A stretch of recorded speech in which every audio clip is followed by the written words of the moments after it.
Hi guys, welcome to Soul's Journey, and I am taking advantage of a fabulous day here and sitting out on my newly rebuilt deck. Oops. Sorry, I'm freaking out about every little thing right now because it is stink bug season and I just caught like a huge wasp. It was like, seriously, it was like 2 inches long in my house. So every little touch is just freaking me out.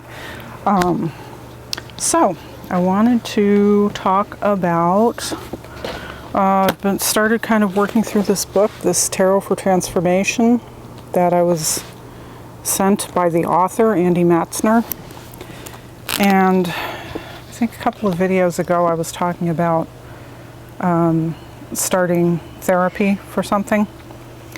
And I have done that. I started seeing a counselor once a week, and then we skipped a couple of weeks, and we're going to go down to every month now, just kind of as a check-in sort of thing.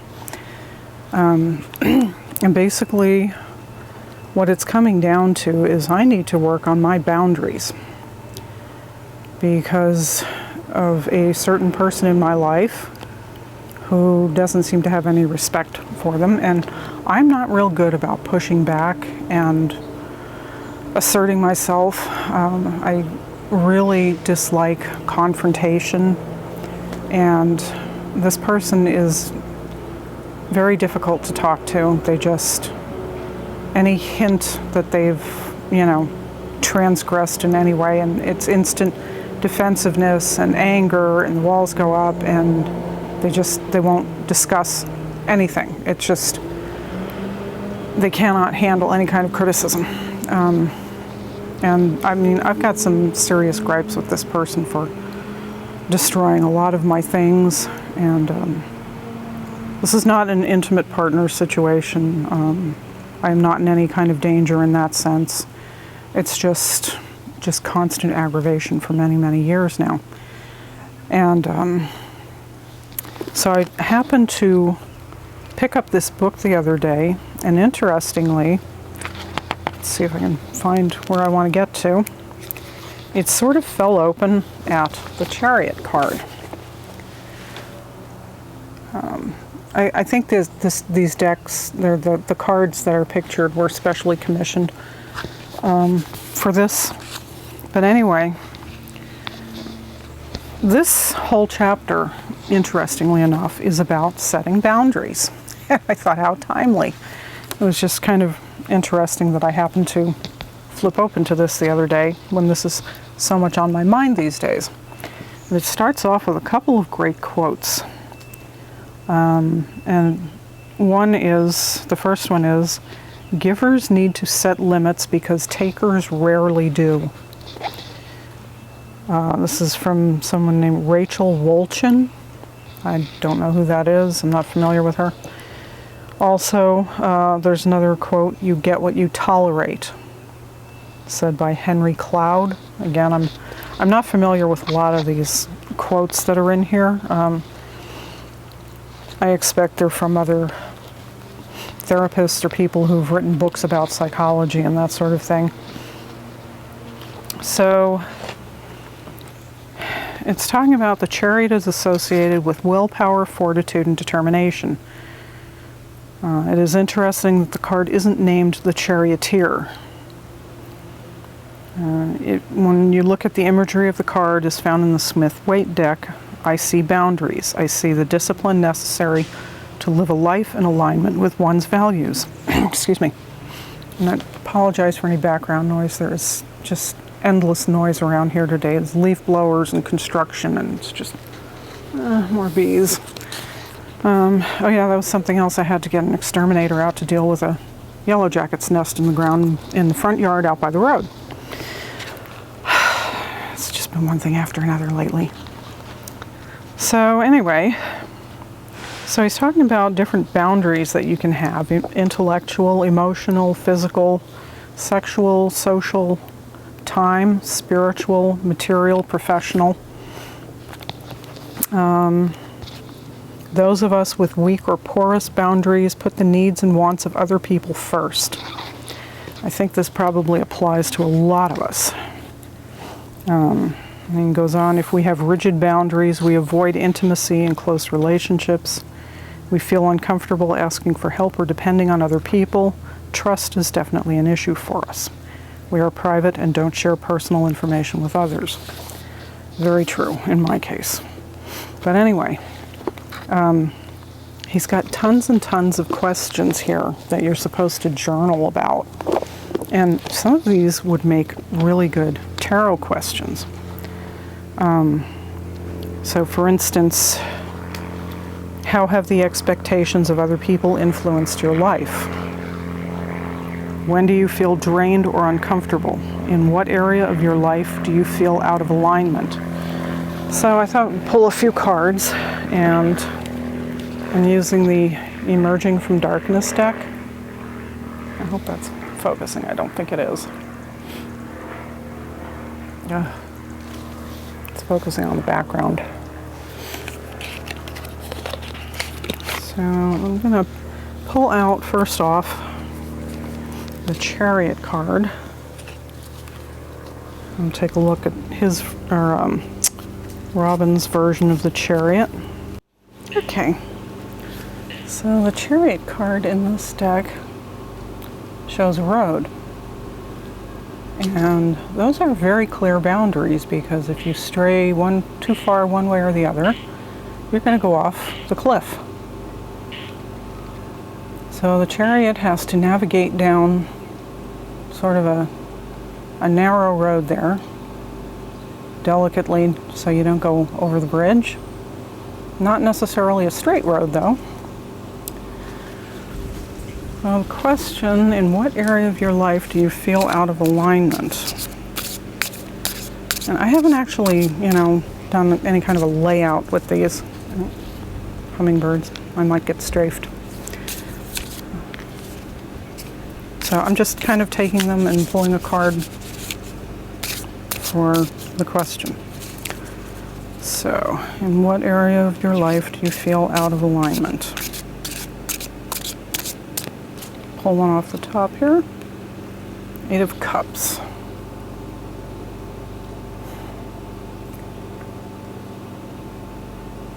So I'm thinking,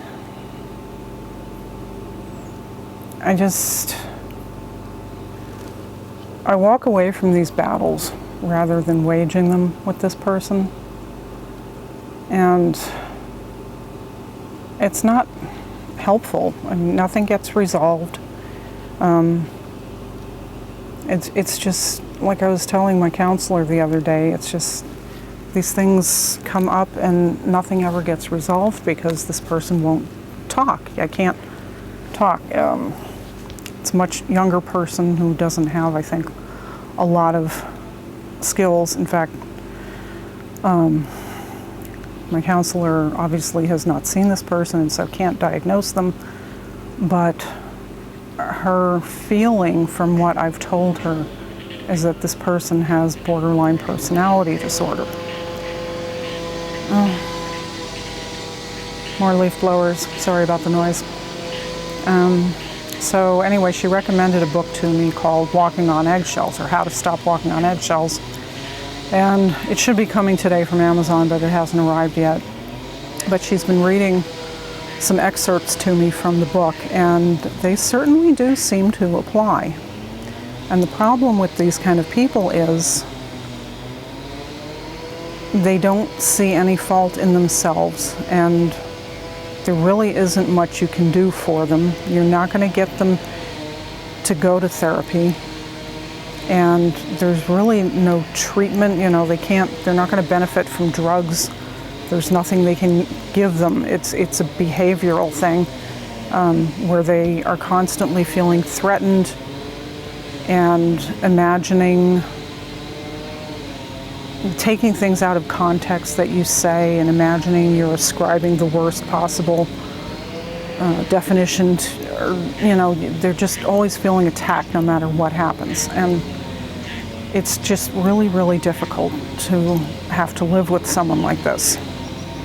And I don't want to say any more about who it is, but like I said, I'm not in an intimate relationship with this person.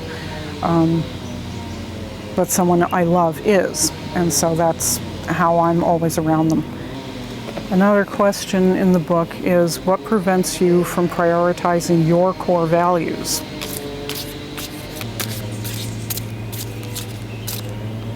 This one's kind of poking out. Seven of Swords. Yeah, very much so. Anytime I try to discuss something with this person, the conversation goes off the rails. Like I said, I am not good with the confrontation, and I shy away from the temper tantrums and the anger, and it's just not worth it to me to try to work things out with this person. So, you know, like my therapist says, you can't change them. All I can do is change how I react to them. So she's kind of working with me, trying to find ways to phrase things in such a way that it won't set this person off.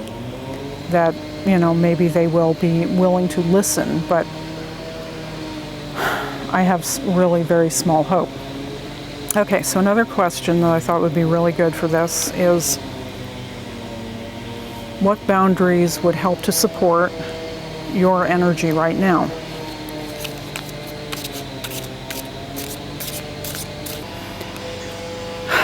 Six of Coins. So maybe I need to stop being so generous.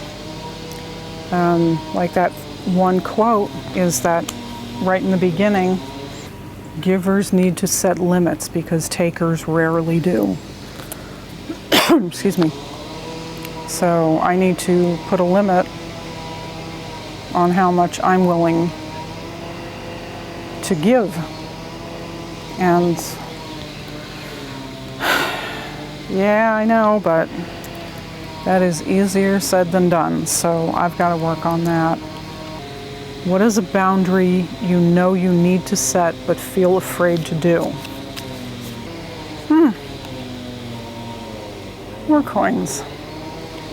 So I guess maybe just accept that this person is never going to be able to listen and stop trying to work with them. It seems like, in a way, it's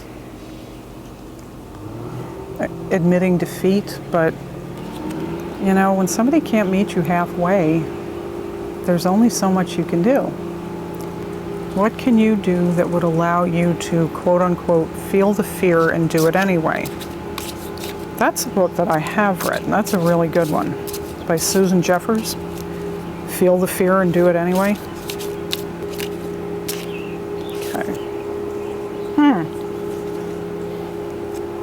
Magician. That's interesting.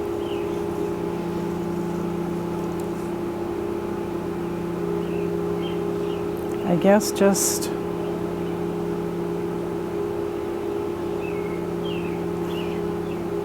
knowing that I have the tools to make this happen, and just to go ahead with my life and stop trying to appease this person and quit worrying about them and focus more on myself. Because, yeah, at this point, I'm pretty much done trying to placate. So, anyway, I just thought that was an interesting chapter to have opened to sort of randomly the other day in the midst of all this. So, I hope your day is quieter and less stressful. And thanks so much for watching. And please like and subscribe. And I will talk to you soon. Blessed be.